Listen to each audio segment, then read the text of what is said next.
Ladies and gentlemen, boys and girls, children of all ages, ESPN proudly brings to you an NFL divisional round of the playoffs that had to be seen to That's be a believed. football! Welcome to NFL Afters, brought to you by our friends at PointsBet. My name is Laurie Horesh. I am joined by Jimmy. Still searching for that last name, but not Just like searching. Bears are searching for that next game. Oh, and they'll be searching till later, 2026, because what we just stepped away from, the Caleb Williams show, the Cardiac Bears was in full flight, but that flight ended just a little bit short. One interception too many, a miscommunication with his receivers downfield. I believe it was DJ Moore. He of heroics this season, Jimmy. Yeah. Plenty of heroics. Not heroics this time. No. A miscue there, an interception from that Rams secondary, and I don't know about you, but it felt like giving Sean McVay and Matthew Stafford 2 bites at the cherry in overtime was 1 bite too many, much like me eyeing up some delicious chocolate mousse. 1 bite too many. Over Christmas, I had too much of everything. Beers, prawns. But would I change it? No. And I don't think do you grill them, or are they just like kind of the blanched cook? Oh, I leave the shell on. I love that crunch. It's just like how early this pod can get unhinged, really. And that's what we do here. It really I tell you, I like the prawn with the shell on. Same with the banana. People like to peel them back. I just eat the tails, Mike. I think the meat is overrated. I jump into the ocean, Mike, and I put my hands behind my back and pretend to be a dolphin. And I just eat those things.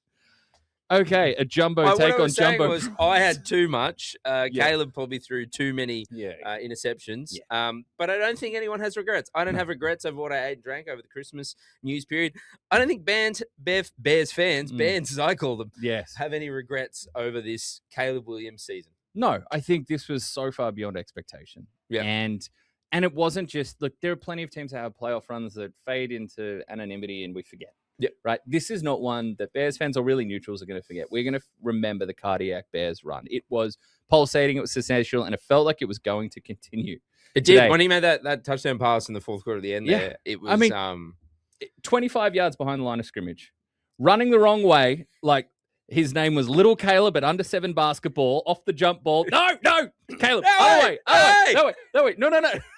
And then just delivers an absolute dot to the corner of the end zone. To Cole Kmet, because Colston Loveland was on the sideline. He got banged up late in this one. And you thought, oh, my God, they're going to do it again. And that throw traveled 52 air yards per next-gen stats. The longest air yards throw in the red zone in the NGS era, dating back to 2016. So all you people out there be like, oh, 2016 throwbacks. Here's my photo with my terrible haircut. Can I just say as well quickly, ladies and gentlemen, Laurie's doing this no laptop. Sans laptop. Yeah. This is a man that knows this game. I believe it's technically called free topping. Yes, I am free topping this show. Should we take our shirts off? Should I take my shirt off in solidarity? Are the lids off? Which we'll answer later in regards to Seattle fans. Yes. But look, it was phenomenal. But and they were moving in overtime. They got the stop. The Rams got the ball first, as is du jour these days. Yes. If you win the toss in overtime, you don't want the ball first. No, you want to give it away. Yeah, much as like the Red Hot Chili Peppers said. They did. Give it away, give it away, give it away. Now. Yeah. Oh, it's going to be a musical episode of the show. It is. Warning. Fair warning. So, they get the stop. They're moving downfield. It looks like it's there for them to complete yet another comeback. And they did what we asked. Yeah, it was a comeback, but they didn't sleep through the first half this time. They were awake and present. Roll call came out, and they said Chicago Bears, and said, here, miss. Yeah. Were you a big Sir guy in school? No, I was really like first name of a teacher. You know what I mean?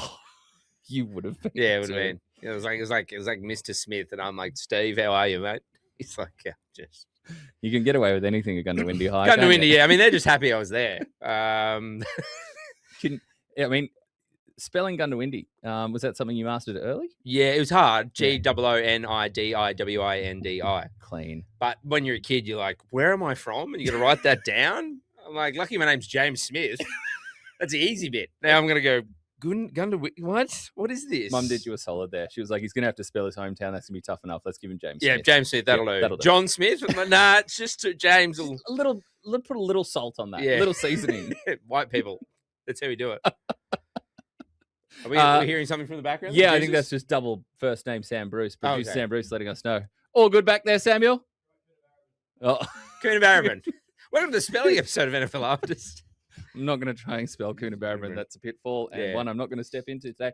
But look, it was the Rams march on, the composure, the championship pedigree. It starts to show up. Matthew Stafford, clinical late. Devontae Adams some big grabs.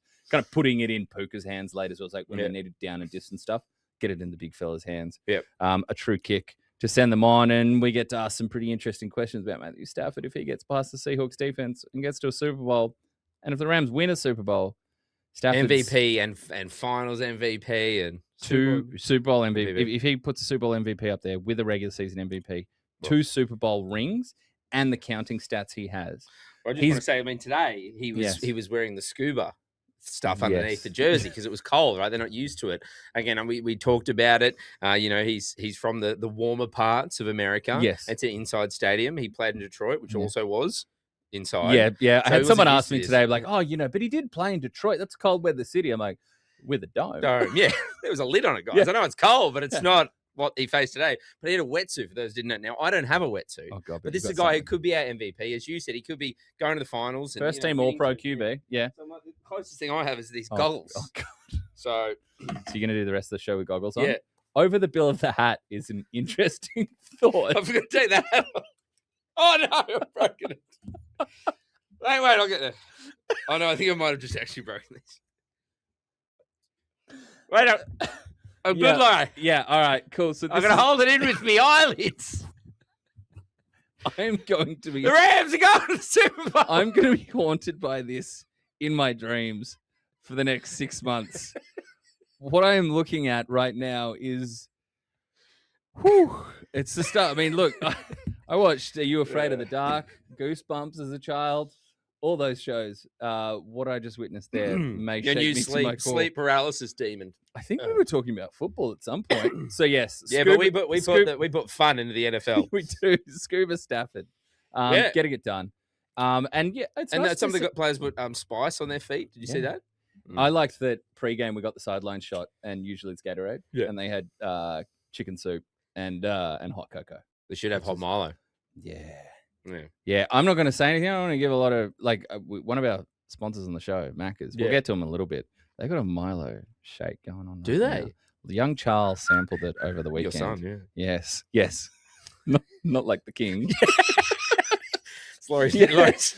Laurie calls him young Charles. Yeah, no, because to me he'll never be as old as the Crown was in the back seat of the Mazda 3, and we just whipped through. Charles, what do you want? Let me get you this Milo shake. Whipped through Katara Macca's. What do you want, Charles? Katara. Yes. Sorry. Not it's a K. Just thought we would get derailed by Milo there. But look, it was frosty, and it's nice for Stafford to answer a lot of things. He's seen so much in his career. Can he do it in the Colts? Look, he didn't play terribly against the Eagles last playoffs. No.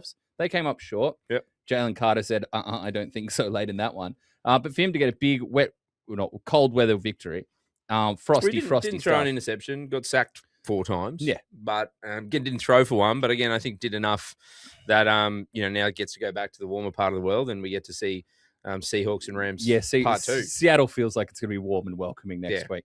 All right, so that was the game we just saw. And it was an absolute beauty. And I want to thank the Chicago Bears for the contribution for the season, because they might be, I don't know who we end up with Super Bowl champions, but the Bears have a fair shout at being the story of the season with the way they put on. I loved it. Some of my favorite moments of this season has been Chicago games. Yeah, a lot of our favorite calls that we've had coming into the show. Sure. Now, look, admittingly, I haven't got a message. I know we got it late last week, but I haven't heard from Maddie from Melbourne. That's right. I don't expect to today either. No, it's a tough. It might be a next week thing, just to let it sit, because it's very fresh. That game just finished. Yes. We'll be waiting patiently, Maddie. But I think you enjoyed it. Yeah. And I think Bears fans really enjoyed this season. Yeah. And we said we wanted Bear football to be great again, and it was. It was everything we had hoped for. That fan base, the frigid conditions, the backstory about where on earth they're going to play football going forward. Apparently, not even in Illinois. The Indiana Bears. But moving on. That was one game. Next up on the list, as I go. These are our top 2 games. Yes. We love Rams Bears. We also love Bills Broncos. We do. That was absolutely insane. Awesome. Bills 30, Broncos 33. It did break my heart then to see Josh Allen there, crying at the end. Yeah, he took that one hard. And he knows that situational football, particularly late in the first half. And we'll go through some calls and stuff, and we can chat about that. But I mean, at the end of the day, he did commit 4 of the 5 Bills turnovers, 2 interceptions, and a couple of lost fumbles. Yep. So including one that handed 3 points at the half. Yeah. And that, I don't know if you know this, but that game went to overtime. And if you would -3 from the Broncos score at the end of the game, it wouldn't have gone to overtime. And the Bills would actually have had more mathematically calculated Why are you points. doing this to Bills fans? I will say quickly, this is my favorite tweet that I have seen, and there's been some great ones. This is from Nick Foles. I don't know if you know this man.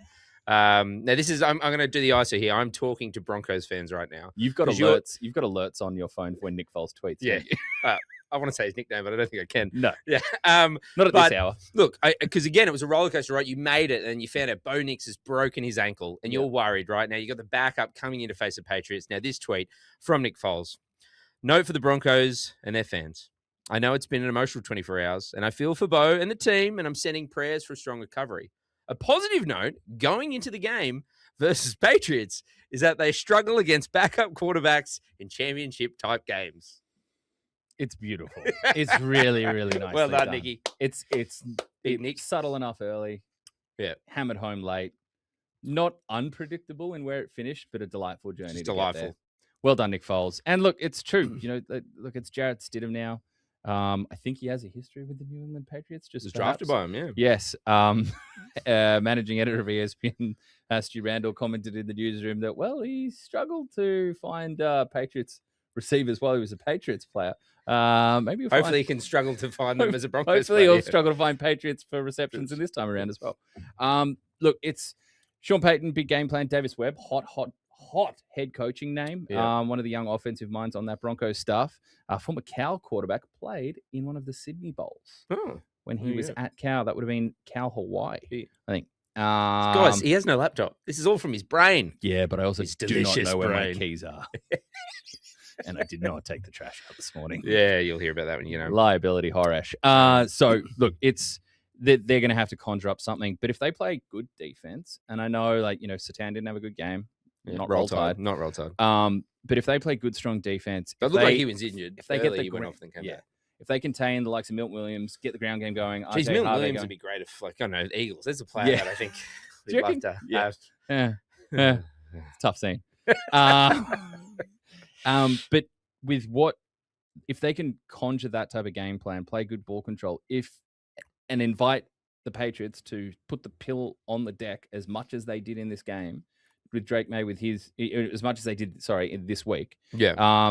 With Drake May, seeing that thing, the fumbles galore, not playing, situationally great football, just kind of leaning at times on the spectacular, which he was able to deliver with Keishon Boutte. But back to the Broncos, look, there's a path forward, but we might get into some. I might have some thoughts about what they could do with that in just a moment. But you've got some blind rankings for me here. Yeah, I do.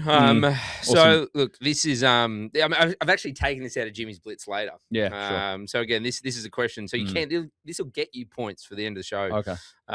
Laurie. So look, obviously devastating broken ankle. There for Bo Nix. I want you to rank these injuries. Sure. 1 to 5. You've got the broken ankle. Yep. You've got the turf toe. Yeah. A lot of talk about that this year as well. Yeah. You've got concussions. The blue tent. Shout out to Cam Scatterbo. You've got ACL. And you've got the groin injury. Am I rating these from worst to best? Is one the worst? The one one is the worst. One's the one you don't want to get. The least you'd love to have. I am actually going to say, and this probably sounds stupid, is it multiple concussions? Yeah, no, I think that's multiple concussions is going to be one. Yeah, I'm thinking long term here. Long term, no, you're a smart guy. Well, forgot what your keys were. Maybe you have had some concussions. Oh, I have. Get in the blue tent. Medical fact: the outer layer of my cerebral cortex is actually calcified and hardened. From what? Apparently, as a child, when I wasn't given attention or was hungry, which the latter was often, I would just crack my head on the ground, sit cross-legged, good flexibility, and just conk my head on the ground. Explains so much about your son, Charlie. So in university, when I was in a producer Bruce, he's going to love this. I was in Japanese sociolinguistics. Oh God, that wasn't strangely. He wasn't offered at Gundawindi State High.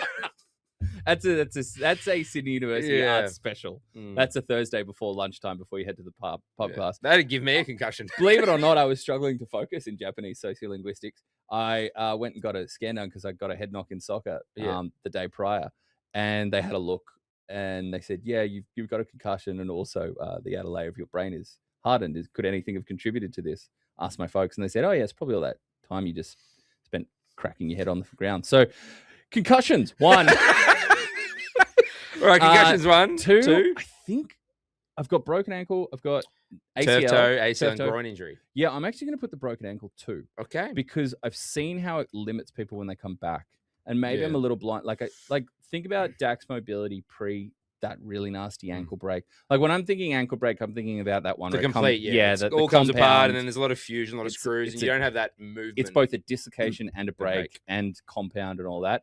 You're not the same mover after that. I actually have more faith that I get back from a ACL. ACL will be 3. Yep. Give me. Have you pulled your groin before? Yeah. Yes, thank you. Tendinopathy in the groin at the age of 17. When I was fighting fit, I actually got off the couch wrong. Okay, really? Yeah. And I was actually fit at this point. And yeah, you got groin at 4? Give me groin at 4 because they can linger. Yeah, and toes at 5. Turf toe's tough, but I feel like I can get past turf toe. Turf toe's not keeping me down for more than a season of my career, and it's not limiting my upside. Yeah, I can get back to my best and beyond from turf toe. Groin injuries could be osteopubius or whatever it is. Yeah, that can linger. Sure. Yeah, as the song says. Yeah. So there we go. Yeah. Concussions at 1. Broken ankle. What a great story we had from Oz there. Did not know we were getting that. And that's what NFL is about, guys. About stories. Broken ankle 2, ACL 3, groin injury at 4, and then turf toe at 5. Yeah, I'm feeling solid about that. Right. So backup quarterbacks. I got a little post note here. Yeah. There's a lot of talk, it's going to be Jarrett Stidham. I'm going to paint a picture for you. Yeah. Right. Next week. Stidham and the Broncos, 9 points. Yep. Patriots, 7 points. Yep. Stidham has multiple fumbles, picks. It's ugly. Not a lot of offense there, but they get through. They go on to the big dance. They go into the Super Bowl. Win. They win 9-7, but an ugly performance. Yeah. Drake May also has a shocker. Right? Yeah. Sean Payton knows Rams or Seahawks, that ain't getting it done. Yeah. I don't have 1 week to prepare now. I've got 2 weeks to prepare. Do I sign someone? Do I bring someone back behind a good Broncos offensive line? Not overloaded with weapons, that's for sure. I've got a decent running game with Harvey there, and I've got absolute Michelin star chefs in the offensive think tank there at Mile High. So here's what I'm ruling out due to job titles and conflicts of interest. Phil Rivers, because of 1, he's a Chargers legend. He'd never do that to the Chargers and go sign with the Broncos. And 2, it's probably contractually messy given he just was with the Colts. Right.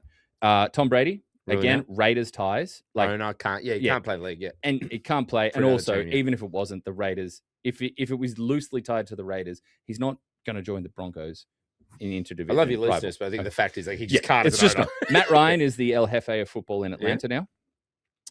So those guys are off the list. Okay, they're gone. Okay. Here's the 4 I'm talking about. Ties and Super Bowl winning ties to the franchise, 49-year-old Peyton Manning. Yep. Last time we saw the arm, I wouldn't call it muy caliente. Yeah.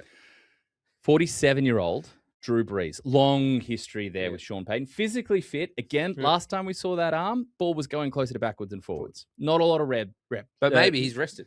He's rested, but I don't know that much rest brings you back any revs. But Drew Brees, the institutional knowledge is fantastic.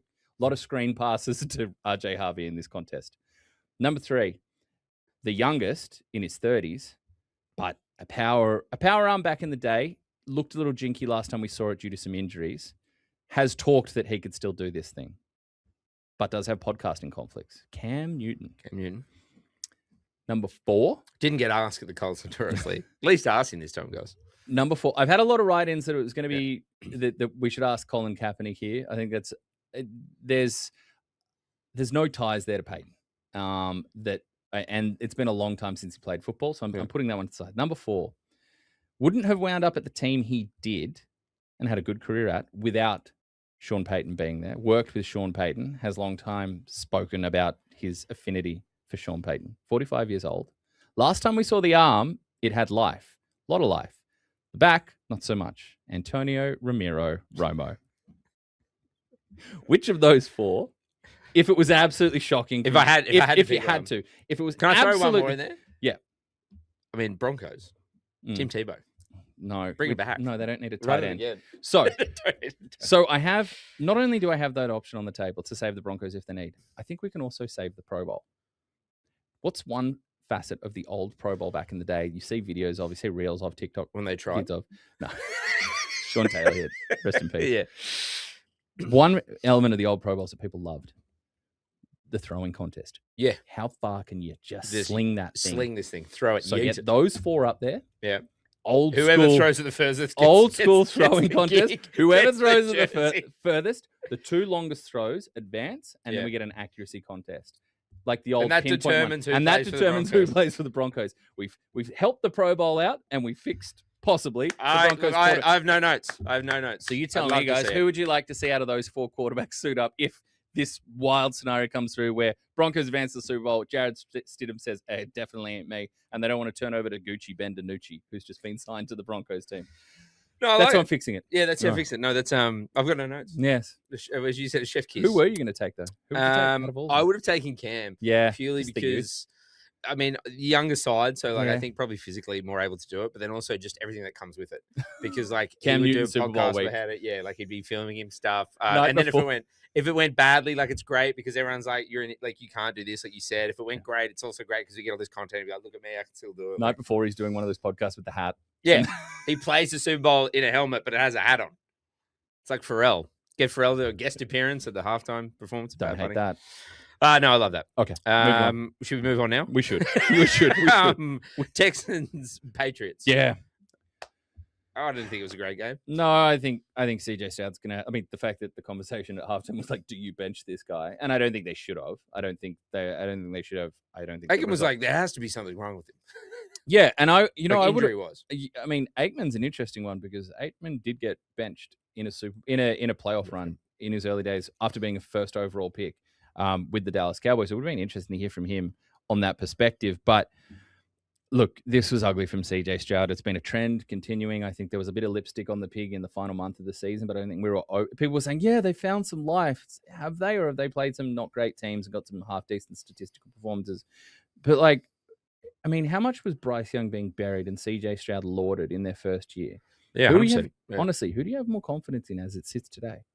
Like, the arrow is pointing up on Bryce. All I saw today as well was that it's that moment, him and Caleb. So you could be anything in this league. Yeah. You'd have Caleb 10 times out of 10. And I don't knock CJ Stroud's character or anything like that. From all accounts, he's a great leader and all that. But it's been ugly and trending this way for a while. The growth isn't linear, but there's been no growth. It's sliding back. After that first season, it's just been, And I feel like, obviously no Nico Collins today. Had running backs coming out on and off the field. Dalton Schultz looked good early, and then he left the game as well. And Cade Stover, who stepped up afterwards, had some real lovely moments. It's going to be a tough watch on film. But man, that's a wasted run for that Texans defense, which is truly elite. But the fact that they couldn't take a page out of, say, the Seahawks book and lean into clean football and lean into a run game to control things and take something off his plate, and he clearly showed that. His form wasn't at a level to carry that load. And didn't even have a run game in that first half. What was it? I mean, look, I think so many people got really excited after Woody Marks, raised the bat with a century last week. But this was not surprising to see them come unstuck here. Sad for that defense because they were truly delightful to watch. Yeah. Not delightful to play against, but yeah, I don't have much more to say about that one. Patriots were sloppy, got through, did enough. Yeah. Enough moments from Drake May, but I think the turbulence there would raise some questions that you don't give that Broncos defense any of those loose balls next week. No, yeah, 100%. I haven't loved what I've seen from the Patriots, but I think there might be something to do with the hot mic there a little later, so I'll leave it. But you've got something great here from one of our own at ESPN. Yes, Dan Graziano, one of the great insiders at ESPN. Haven't met him once before, and he was lovely and helpful. And yeah, I mean, they say never meet your heroes, but Laurie did. I certainly did. Shout out to Dan. Had the business card. The white boy. Time. He's a card carrier. But he said, he was saying that, he had a chance to speak to Azeez Al-Shaair, a very, very imposing linebacker on that Texans defense. Before the game, he said, and Shaair said, my mindset it doesn't even matter. We have this thing called White Boy Wednesdays in the weight room where they play rock music. There's this one song, I don't even know the name, but I know the part where it goes. In the end, it doesn't even matter. Linkin Park, obviously.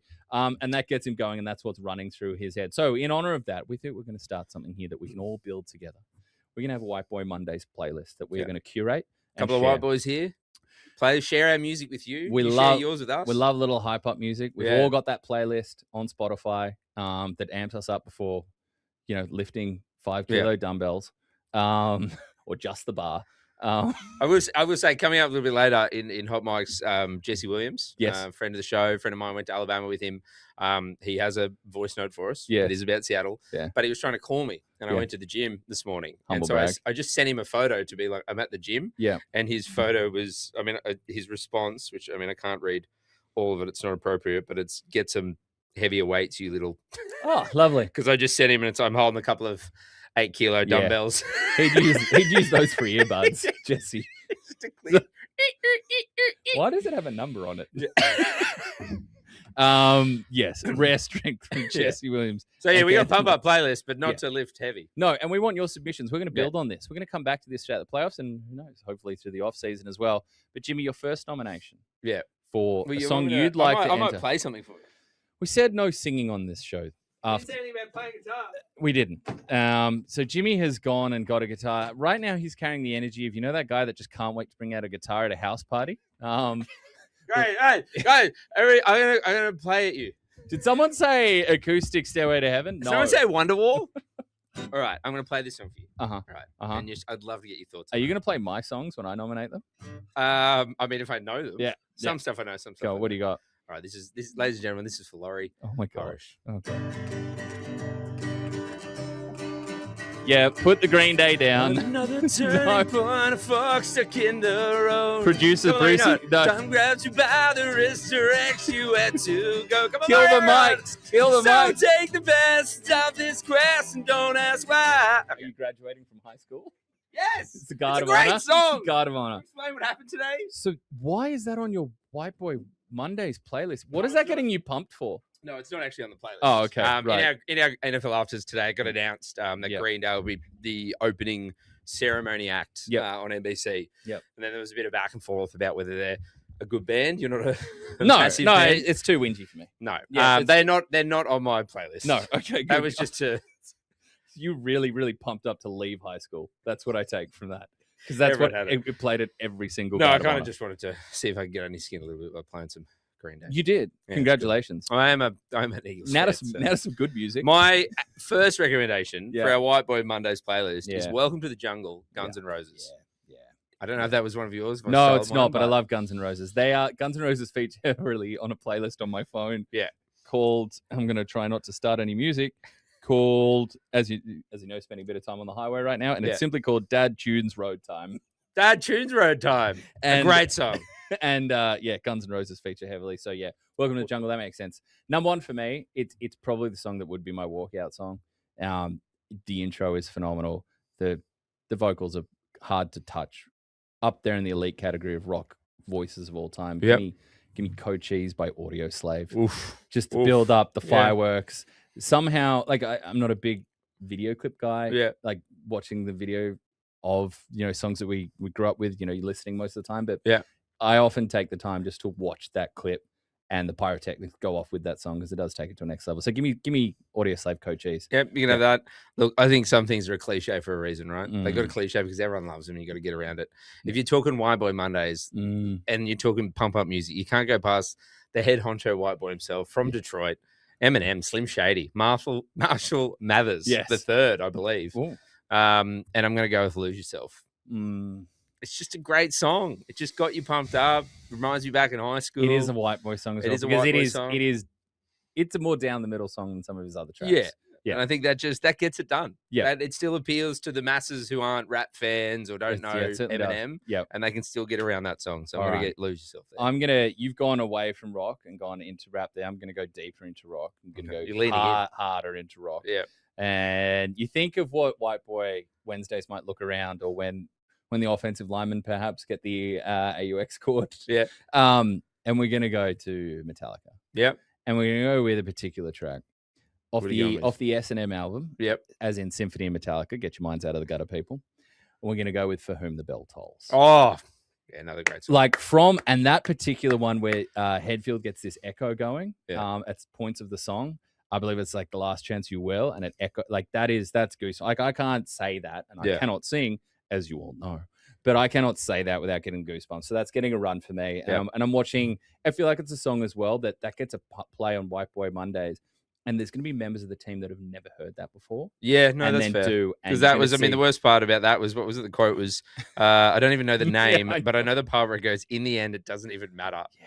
Linkin Park. There's some bands that it's great to have experienced at the age you did, right? Like we didn't, the height of like, you know, hair metal and stuff in the 80s, we weren't like, we didn't experience that when it was at its height. Yeah. But like to be teenagers, early teenagers, when Linkin Park were running around, it was like, this is a bit of a moment. Same with Blink, like different type of music, but same to be that age when those dropped. And coming out, you were just like, yes. Yeah. So that's we've started. We've got 4. We want the rest. We want your submissions. Send them on in. We'll put a link on the socials. Absolutely. Not for the first time, I'm going to curate a Spotify playlist, but the White Boy Mondays, courtesy of NFL Afters, is starting in honor of our recording time. As we move on from that game that left a lot to be desired. I'll keep this one short because, again, as I mentioned, we got Jesse and we've got another one from our own. But 49-6, Seahawks 41. I wish I didn't go to the pub with my non-NFL friends to watch this game. There's been so much great football over the last few weeks, and I love sharing the game with those who don't know about it. Absolutely. There's a bit more interest now because, you know, we're heading towards the Super Bowl. And the NFC West has provided some beauties this season. I was hopeful, had my fingers crossed. It was not that at all. I mean, even if we got history, I picked Brocky Bowers to throw for 2. They didn't score 1 touchdown at all. You wish you picked Brock Bowers to throw for 2. Maybe Brock Bowers could have thrown. I think he had a better passer rating this weekend not playing than Purdy might have. Purdy did. It was a stink fest, and it was hard to watch. And my friends then who aren't there are like, that's literally the message that came through in our afters chat was, this is hard to watch. Not for contributor Boxy, who thought it was the greatest thing that ever happened, but look, this was an absolute punishing. This was a dog walk. This was, you know, the defense is lights out. Sam Darnold threw the ball 17 times. Like he didn't have to make any mistake. He got the early touchdown, Jackson Smith and Jigba. They turned it over to Kenneth Walker because Buttery Sharps, unfortunately, tweaked his knee. We'll wait to see. They're optimistic. Hopefully we get to see some more Buttery Sharps this offseason, this postseason. No, we're not waiting till 2026 regular season to see him back out in the paddock. But this was absolutely punishing. This is the recipe. This is what they need to do. You lay the foundation with the defense. The run, and let's give some shout out to the offensive line as well, because I posted it. There's a Kenneth Walker touchdown to the left side where he scoots through from about 15, 20 out. The blocking on that, 1 of 3. The blocking on that is teach tape. Like that's hat, Mike. That's hat on hat. Seal your blocks. That's how one man should touch another man. Open the runway and let your fast guy just hit the gas, hit the nos. Dom Toretto's my favorite. Like you've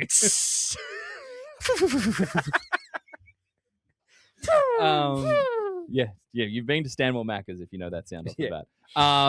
But there's not much more needs to be. Like, credit to the Seahawks, an absolute pasting, and we're getting a beauty of a showdown in the NFC Championship game, which we'll touch on in a little bit. All right, before we get out of here, before we turn on the hot mic, the sneaky snake this week. I have a prediction. We saw a lot of fingers, getting hit on the top of fiberglass domed helmets. And a lot of talk about it. We saw it happen to Caleb Williams, Josh Allen, Matthew Stafford, CJ Stroud, and more in this postseason. A lot of focus on it. I predict we have a new trend. You know, you have off-season cliches. You know, whether it's, and it can be developments. It can be like new things in health. It can be like, oh, he's on the TB12 method, or he's gone vegan, or he's given up gluten, or he having more chocolate mousse. More chocolate mousse. Doesn't sleep past 4 a.m. but doesn't go to bed after 4 p.m. All sorts of weird stuff comes out. I think we're going to get finger/digit pliability specialists. Okay. I think that the focus, we're going to have coaches coming in. Or the one I think of recently was when Tua did martial arts to learn how to roll properly. That was another good one. Not sure how that went. But yeah, I think the sneaky snake take is a sneaky prediction that we're going to see ridiculous amounts of focus on players that have, you know, he looked at his tape and he saw that he had 26 incidents of trauma to his fingers, bouncing off defensive line helmets. So he actually enacted a finger pliability specialist over the offseason to better overcome that. That's what's coming this offseason. Or what are those things that are in Monopoly?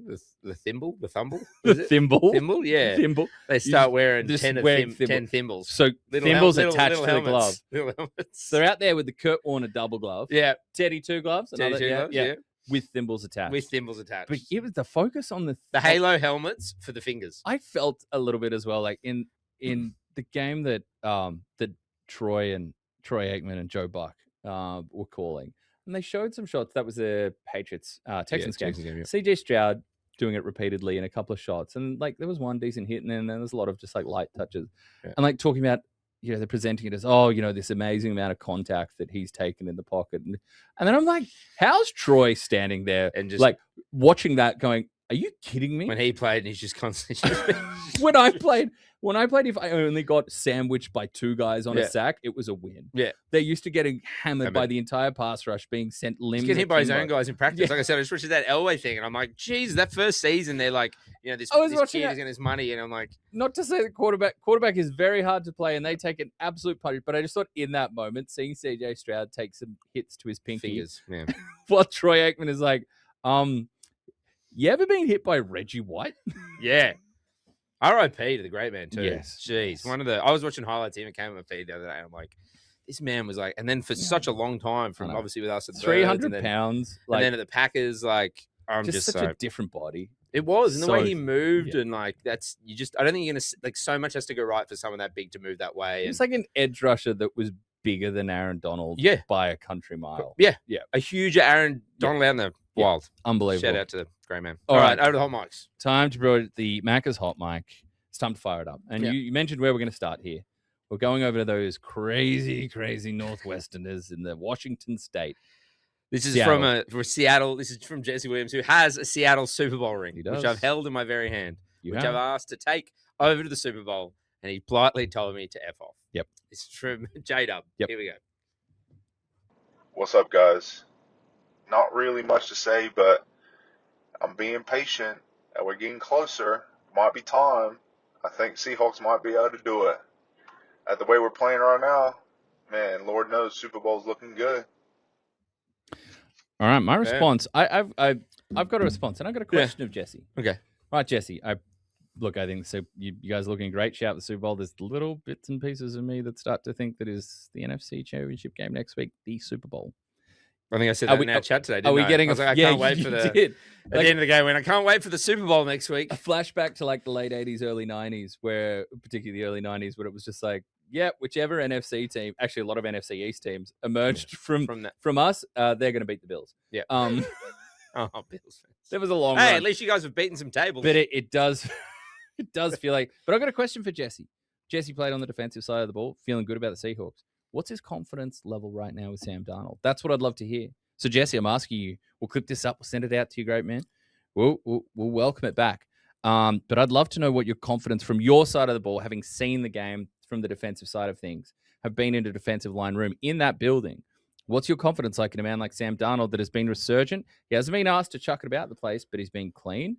As it started to get shaky towards the end of the season, what's he done since then? Play simple, clean football, not made mistakes, not turn the ball over, and seen his team absolutely march into the title game. Was that when Earl Thomas was over here and I was hanging out with him and he said he could see them winning it all. And I think I said on this podcast, he's an idiot. I said it to his face as well, to be fair. But what did I know? He could see something and he's like, this defensive side of the ball is insane. And he's like, he just needs Sam. His words were, I was like, well, then, but what about Sam Darnold? Because I was like, last year, the Vikings get in the playoffs, he gets bounced 2 games. And he goes, he just needs to do his job. Just needs to do his job. Oh, so it's a fair perspective. And I will also share, not for the first time with you, the same advice and same words that me and Alicia shared to Charlie, in that we don't call people names. Yes. He's not an idiot. He's being silly. Silly, yeah. Cool. Which I also said some words in front of Laurie's child that I shouldn't have. You should have given me a pre-approved list. Yep. All right. This one's from our very own, stay with the Seahawks theme, from ESPN Boxy. Yes. We had to play it. He's a massive Seahawks fan. We did. Sounds like Omar. How good was that opening touchdown of the game? Jumped off the couch. Mrs. was yelling at me. I was yelling at the TV.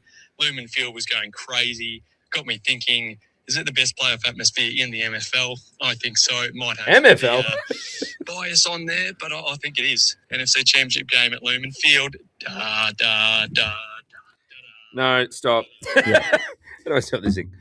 We're going to find out just how impactful it is against the Rams. If they can rock the Rams. Like, we've seen what the Rams did in a tough environment, cold weather. Week 16?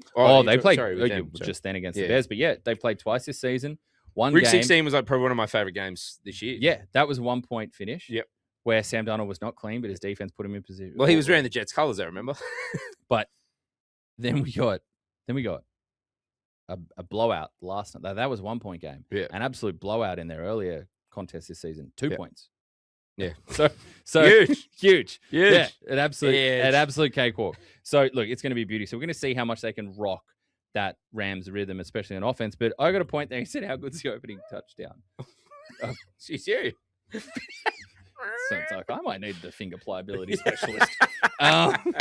So on that opening touchdown, people saying, "Oh, you know, the Niners so beat up, they never had a chance." I don't think karmically they did themselves any favors when on that opening return from Rashid Shaheed, Eddie Pinheiro, the kicker, turned into some sort of hybrid between prime Roy Keane and Kevin Muscat, just going for the double studs up just slide tackle. Out. And I guess best of all, he didn't make contact, or maybe it's worst of all because, like, if you're gonna do it, do it. Well, that was the flag on the play, and then they were like, "Oh, they're looking at what it was." Yeah. No, it's because he just yeets himself out. But like, she's like around him, like he doesn't even get near him. Did Pinheiro not want to be out there? Was he looking for an early red? Like, what was going on there? Like, it was. I mean, straight off. So yeah, I know there was a lot going against the 49ers. I have, you know. We saw what they did against the Eagles a week prior in a gutsy effort, but I don't think they put the karmic gods or the football gods on their side by going 10 studs to the sky. Studs out. That's how you tackle kids. That's In my day, we just put the studs. I used to put the boots right on my feet and push them up against someone's face. All right, from very local to far, far away with our next call. Not a galaxy far away. That sounds like another Disney plug. But over to the fine nation of Vietnam. Vietnam, yeah. Where we've got Joel. Hey, fellas. Joel in Vietnam here. I'm about 4 hours behind Sydney, so I woke up and the Texans-Patriots game was nearly over. CJ Stroud, 4 picks. Patriots only up 1 touchdown or so. 2 things came to my mind. You did tequila shots for George Kittle last week.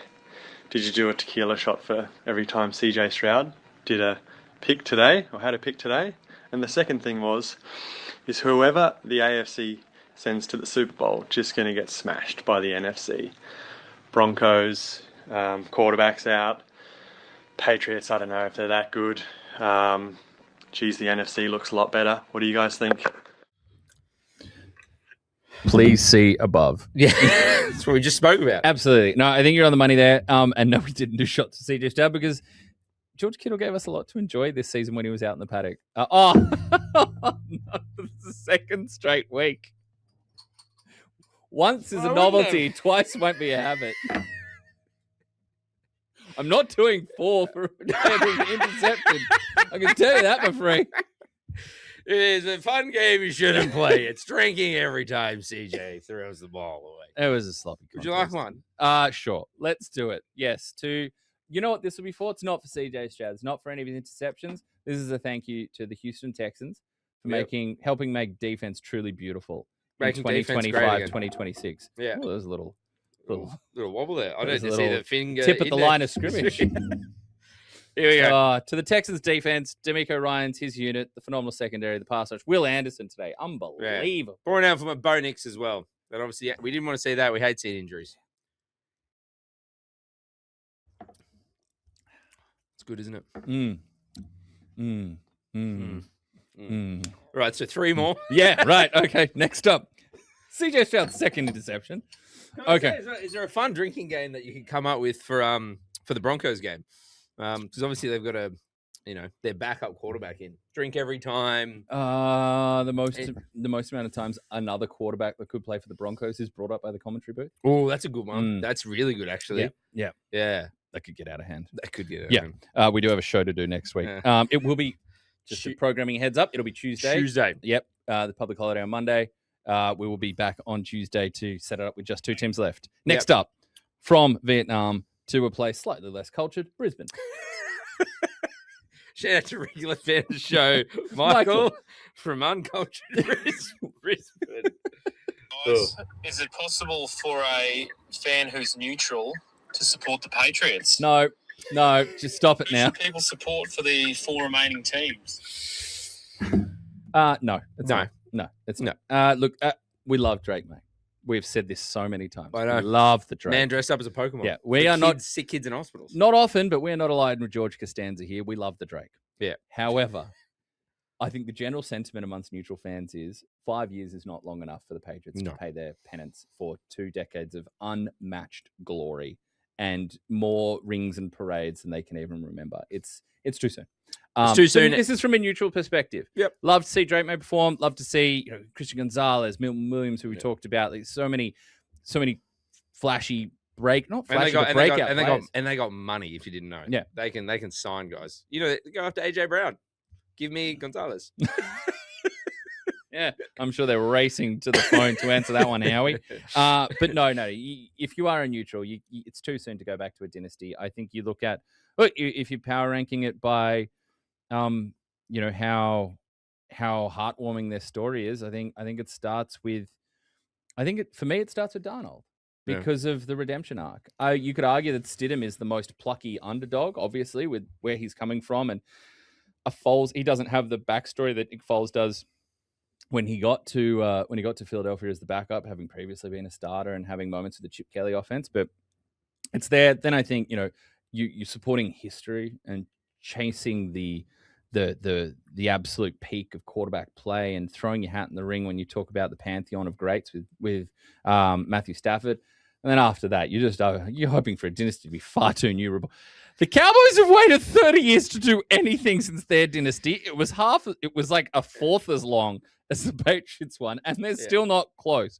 It's not fair for the Patriots to get back this quickly. No, you shouldn't. Yeah. You can't support the Patriots as a neutral. Can't support the Patriots. Broncos. I don't know. I mean, it's kind of like a great story if their backup comes in and does something. My answer today would have been if they won the Bears. I think that would have been a great team to ride home. They were the Cinderelliest. Of Cinderellas. I don't know. The Rams. I like Stafford.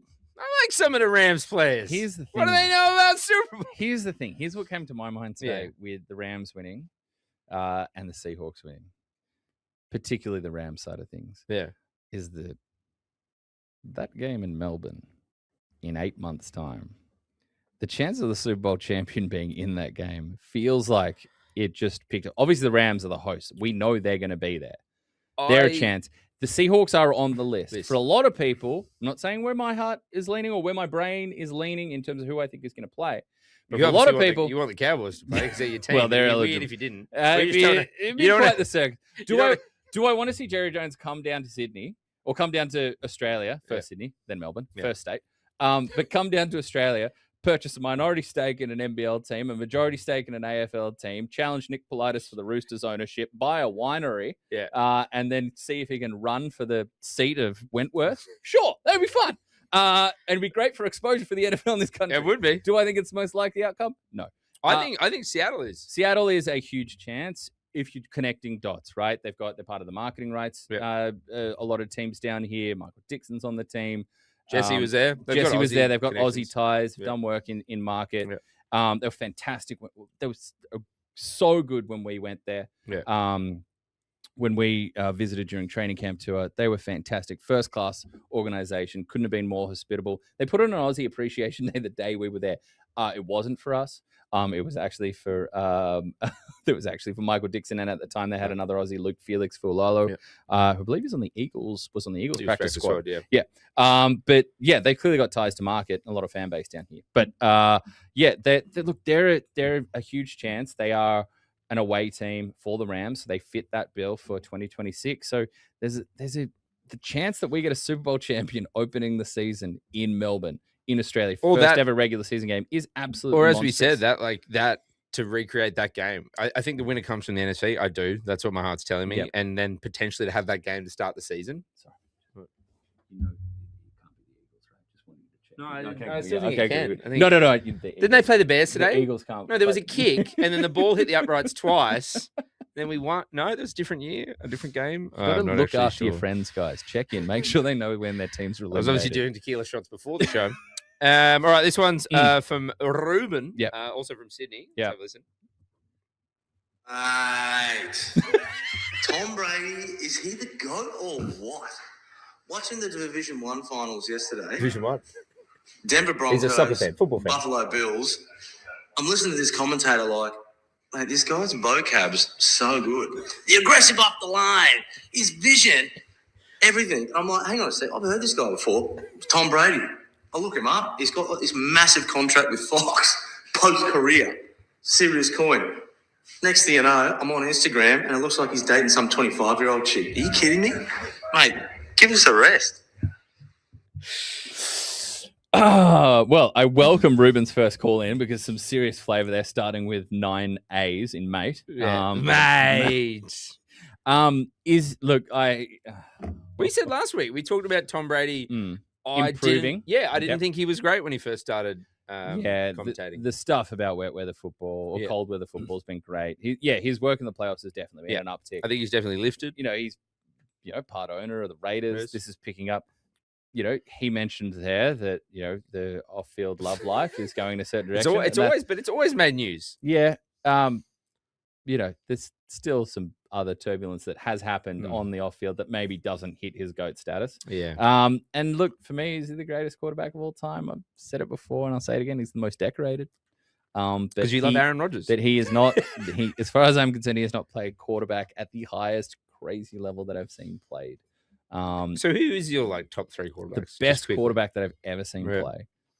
Just at the level when it was just, oh my God. Yeah. I still say it's Patrick Mahomes. Yeah. He's obviously done it for a fraction of the time. He has 3 Super Bowl rings, he has MVPs, all that kind of stuff. But before that, I honestly felt like it was Aaron Rodgers. Yeah. He doesn't have the decoration of a Mahomes, let alone a Tom Brady.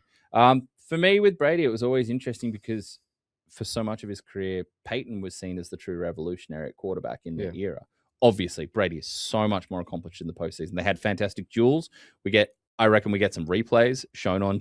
Let's fire up the replays, by the way, of those Pats Broncos games when those two went at each other ahead of this week, because I don't know what we're getting at the quarterback position. But it's an interesting. He's the Ugg boots, they were big for Tom Brady. The Uggs was a big thing. Some shocking haircuts though. Hair seems to be in a good place now. Yeah.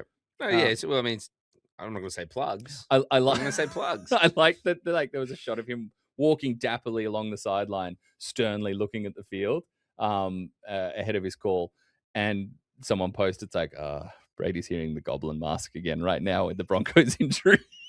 Yeah, literally come back. I think actually, if the Raiders get Fernando Mendoza, I think he'll be great. And I think you've got that twice in a row now. Fernando Mendoza. But I think Brady's a mentor. At least never done at quarterback. That's a great song. All right, this is actually from a friend of mine. I do know this lady. Her name is Gabrielle. Gabriella, she is phenomenal. She hates when I call her Gabby, so shout out to Gabby. And she's from Philly, born and raised. And her question is actually for one, Laurie Horesh. Yay. Hey, Jimmy. Question coming at you from an Eagles fan. Can you explain to me why everyone had such an issue with the tush push last season, but now all these other teams are touching each other's asses? Hey, there's 2 guys who love touching each other. Yeah. Come here, big fella. It takes me back to high school. Because the Eagles were winning. That's why everybody had a big deal. I've never liked the tush push. No. I said very strongly, I didn't think they should ban it right after the Eagles won a Super Bowl. I think it would have looked super petty. Yeah. And I think it's ugly. I think it makes 3rd and 4th down redundant and predictable. It takes away from the game.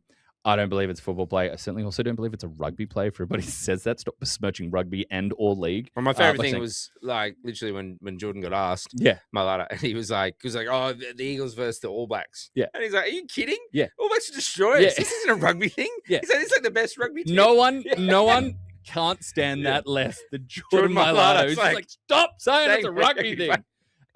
So shout out to Jordan. But who's up for Walt Payne Man of the Year this year as well. Deserves plaudits for the work he does off the field. But I think because it was just the Eagles, and I wouldn't be surprised if it gets banned this offseason. It's also kind of evolved. I've seen it this week and last weekend. It's when the line's sort of collapsing, but the quarterback, like Caleb Williams today, he wasn't behind them. That's just the old QB sneak. It is, isn't it? It's gone back to the sneak. To be fair, I was like, hey, that's like a Tom Brady sneak. And I'll give credit to Sam Bruce, who's on the ones and twos today, was like, not sure Tom operated with the quick twitch there. That Caleb did. The lateral quickness was perhaps a little beyond old number 12. Yeah. But now that he has the TB12. But yeah, I wouldn't be surprised if it gets outlawed this offseason. It's probably an easy one, because the Eagles didn't win, so it doesn't look petulant. Yeah. And 2, more teams have been doing it. We just saw what Josh Allen did. But I guess let's count the teams that we've got left between the Drake May Patriots, the Jared Stidham-led led Broncos, Sam Darnold Seahawks, and the Matthew Stafford Rams. I'm not sure we're getting a tush-push heavy team crowned Super Bowl champions in 2026. Definitely not the Rams, which I said preseason. I don't rate them. What's this old man with his bad back got to do? Stafford, nothing. What was my MVP. feedback from my Rams visit in camp? The tan was really nice. Tan was good. He's a good-looking man. All right, here's another one from Millie, who joined us last week. Sure. Here we go. Hey guys, it's Millie here. Super excited for the big game. The Bills aren't cursed, or are they? Yeah. Do you have any game day rituals? I'm looking to start a new pre-game tradition for luck. Maybe a big bowl of pasta. What do you reckon? Do you have any pre-game rituals when you're playing sport? Look, I'm not sure. Playing sport? Yeah. It's been a while. I remember playing a game of basketball after taking in the Manny Pacquiao Floyd Mayweather fight. And perhaps enjoying a couple of beers before the basketball game that did not end well when I took the first inbound and bounced the ball off my toe, and then waddled after it. Which is the only way to describe how I moved. And now you still walk that way to this day. And I just committed to that after that. Game day rituals. Mine was when I was a kid. I always have to put like if I was playing footy, it would be left sock, left boot. Right sock, right boot. So I couldn't go sock, boot, boot. Wherever you are, Alexander Hatzikotsis, our social media lead, asks people about how they put their shoes on. That's one of his no-dumb questions kind of things, And he asks, like, do you do sock, boot, sock, shoe, like sock, shoe, sock, shoe. To hear that you did that is going to break his brain. Really? So Hatsy, get ready to clip this up. We'll work something up with this. But that's, like, it's a superstition thing, so I get it. Yeah, I had to... I also played Jack Johnson once when I was playing cricket, and I dominated. I played. I know it would have been young. Like, I would have been about 13, 14 maybe. Yeah. And I took a bunch of wickets, scored a bunch of runs. And from then on, like, I'm talking like until I was about 18, 19, all I did pre-game, Jack Johnson. That's the only artist I would listen to. The only things I can think of, basketball, always music in at the layup line. Yep. I was that. Hey, there's the first beat. I was that prima donna with the headphones in during the layup line. And the shower before game, like in the morning, I would always close it with blasting full cold, face into it. Yeah. Okay. Yeah. Winter, summer, didn't matter. Hot shower, cold shower beforehand, doesn't matter. Full cold, straight in the mush. Bang. Yeah. As you banged your head into the concrete or the tiles in the shower. Natural helmet, baby. Yeah. All right. The other part was the other Bills cursed. Yeah, probably. No. Next. No, look. Next. Here's the thing. I think they need to make a change at head coach. I think Sean McDermott does a lot of things. You put that in the chat. I agree. Yeah. He's not the guy. It's like, how many times do you ever crack this and invest and reinvest and remodel, and you're not getting past the hump? And think about the coaches that you'd have lining up with the chance to work with Josh Allen. Can also say, I think there's someone who should throw their hat in the ring for AJ Brown. I think he needs that. Stop trying to sell AJ Brown. The cap casualty is wild. Why can't I use my platform to help Howie? All right, last one is from Cardi B. Right. Cardi B from Pat's Nation, apparently. Yeah. Let's have a listen. What are you talking about? Nothing! That was more terrifying having seen the video. Yeah. The second time in this show, I've been utterly terrified. My God. That was after a bunch of our family, ESPN pundits, all selected the Texans, and she was replying to those picks. What are you talking about? Yeah, well, I picked the Patriots, so I'm so... Laurie knows ball! No, you know what's tough? Through how many games? Through 10 playoff games so far. Yeah. I'm 9 for 10. You know, the Who'd one you miss? The Bills. And then my Super Bowl pick as well. Yeah. So I'm cursed for the rest of the way. I could go, 2 more losses. So I could go like 10 of 12? No, 13. 10 of 13. 10 of 13. 13, yeah. And it would still look ugly. And hey, they should have. We didn't even mention that earlier in the show about the catch that wasn't a catch, or if it was a NFL. The NFL came out and they said, what was it? I do have it here in front of me. Yeah, pull it up because I got to read on this, and I'm all for a bit of refs did things wrong and what's a catch. So the NFL. By the way, Des caught it still.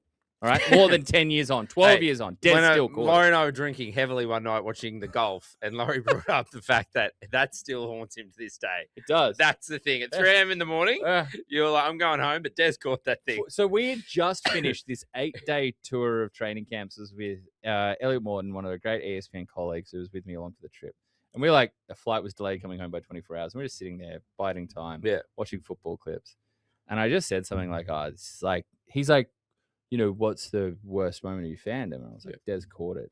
And he was like, what? Talk to me about Des caught it. And I showed him the play and everything. And he's like, this is why you are the way you are. On top of the head thing. Well, I mean, on top of the crazy the head and the concrete thing explains a lot. He's like, this is why you carry this, romanticized view of sporting tragedy. And I'm like, yeah, pretty much. You don't remember it properly. No. Look, yes. So the NFL officially standing behind the controversial Denver Broncos Buffalo finish Sunday afternoon. Again, if you missed it, Broncos beat the Bills, but there was a few questionable calls, but the highly controversial was the intercept ruling from Josh Allen and Brandon Cooks. Cooks came down with the ball. So many people came out and said it was a catch. Richard Sherman, I've never seen a contested catch like this ever be called anything but a catch. But Sunday morning, head of officiating, Walt Anderson, appeared on NFL Network to say that the call was correct. Hold on. Richard Sherman said that? Yeah. I'm getting flashbacks to a certain Green Bay Seattle Seahawks game with the backup referees. Interesting, Richard. Richard also may have been banging his head against concrete as a child. Legion of Boom. Woo! Look, I think I think the Bills' loss has a lot more to do with their own, sloppiness with the football, particularly in the first half.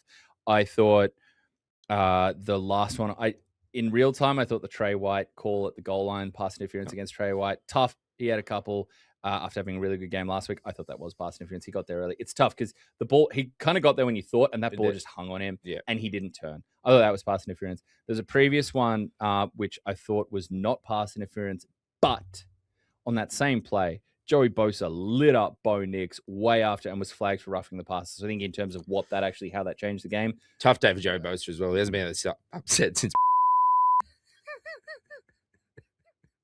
That's going to be fun to deal with YouTube. Hey, friends! No, but yeah, I don't think... I think there are a lot of flags late, but a lot of them were either justified, or if it wasn't that flag, it was another flag that was called justifiably on that play.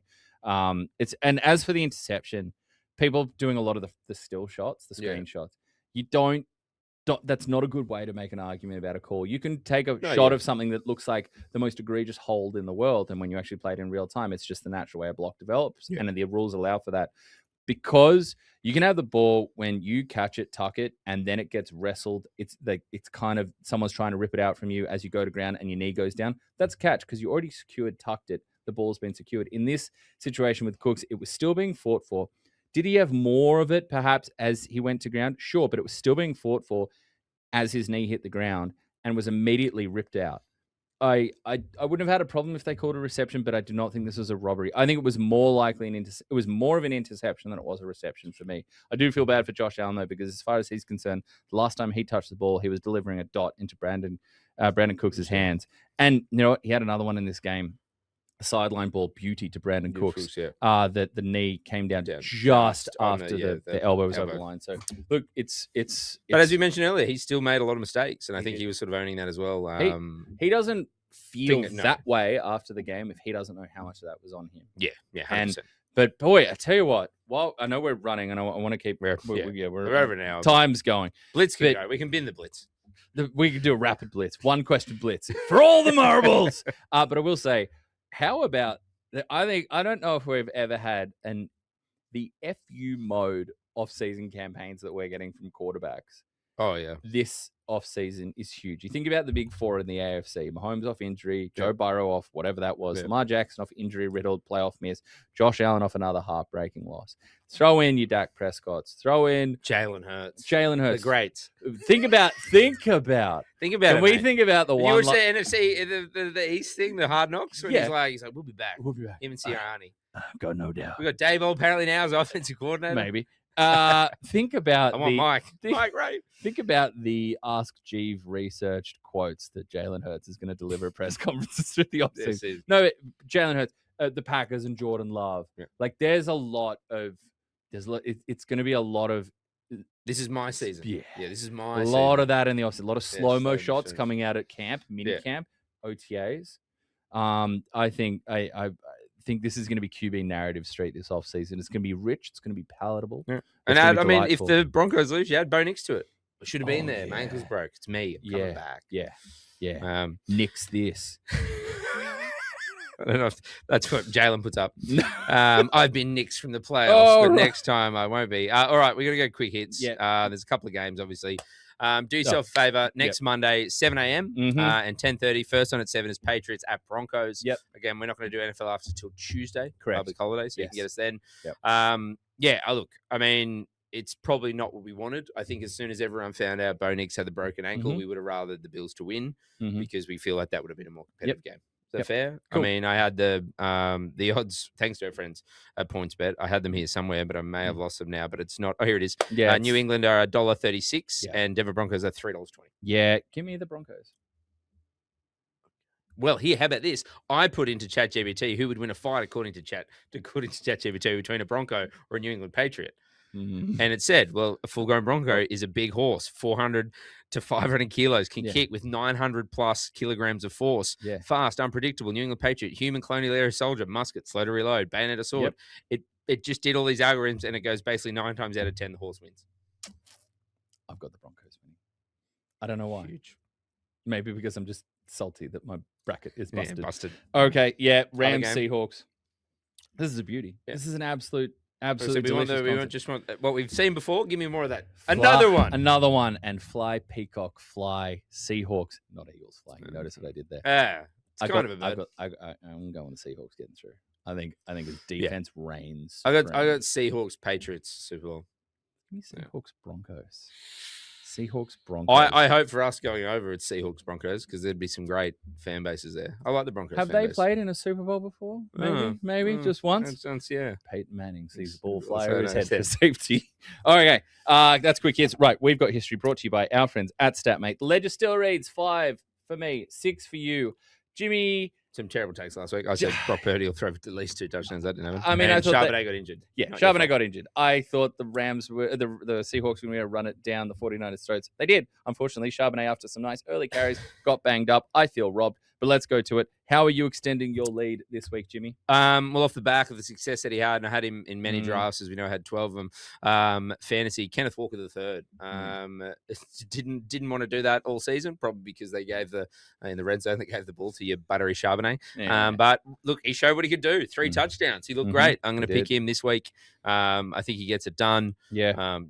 Over what gets in the end zone again. Makes a lot of sense. And he scored a couple times against the Rams already this season. All right, for me, look, we know Bo Nix out, Jared Stidham in. Is there a feeling that they're going to lean on the dependable receiver there? Are they going to look to the Cortland Sutton over and over and over again? He's had 50 or more receiving yards in 8 of his 10 games this season at Mile High. Yeah, he'll need to stand up against this Pats defense that put on a phenomenal showing. I do not think he hits 50 yards. I think it becomes 8 of 11. I don't think he reaches that mark. I think he sees a lot of Christian Gonzalez. Some other questions about the health of some of the other defensive backs in the Patriots land, but give me Christian Gonzalez and the New England Patriots defense to put the kibosh, put the squeeze on Cortland Sutton. But you're still picking the Broncos to win. Still picking. Hey, what I said, it was going to be 9-7, and then we're going to be talking about Tony Romo coming out of retirement for his old friend Sean Payton. Pro Bowl throwing competition. Yeah, I can't wait. I'm just here to help. All right, Jimmy's Blitz. You just want one question, winner takes all? Nah, give me 2. Give me one quiz and one random knowledge. One random knowledge. Yeah. The random knowledge one actually this time does have a bit of football flavour in it. But we'll come back. Give me your best. I'll give you this one. All right. Which body part are NFL players required to cover on the field as part of a rule introduced in 1945? Is it A, the legs, or B, the head? The legs. It is the legs. Yes, the NFL put in a rule 1945 from Commissioner Elmer Layden, your favourite commissioner. Big Lades. Fud by his friends, requiring players to wear long stockings that cover their legs from shoe to pant bottom because of unsightly legs. Yeah, you wouldn't know it, but we actually have the same rule in place for NFL afters. We are pro tights. I do have a pair of star-spangled tights that remain in my wardrobe. All right. This one's a bit of fun. Yes. Which country artist threw javelin, so competed in the athletics team, while attending Oklahoma State University? Is it A, Garth Brooks, B, Jordan Davis, C, Dasher, or D, Dolly Parton? Dasher. Dasher is incorrect. She went to Belmont University in Nashville. No. You another bite of the cherry? Nah. It's Garth Brooks. Did he? Jordan Davis went to LSU, so he sucks. No, I do know him. Jordan, you're a great man. And Dolly Parton, she never attended college, but she got an honorary doctorate degree from the University of Tennessee. Yeah, I knew Dolly didn't go to college, so that's why she didn't get the run there. And Garth Brooks out there just throwing javelins. Throwing darts. Garthy Brooks on the javelin paddock. This has been a very wild, not wild card round, divisional round. We have 4 left. We have QB narratives to follow. It has been a delight. We hope you have enjoyed today's episode. We'll be back same time. No, different time. Different day. Same Tuesday. channel. Same football craziness. Next Tuesday. It's been NFL Afters for the division round. Brought to you by our friends at PointsBet. I am Laurie. He is still Jimmy. And we will see you next time. Dallas sucks. Go Birds. Do I have time to get my guitar and we can play Time of Your Life? No. Is he out? No. I can And do you it now. can't play I can Fly do it. Eagles Fly either. Fly, Eagles, fly. Cut the mics. Go touchdown, 1, 2, 3.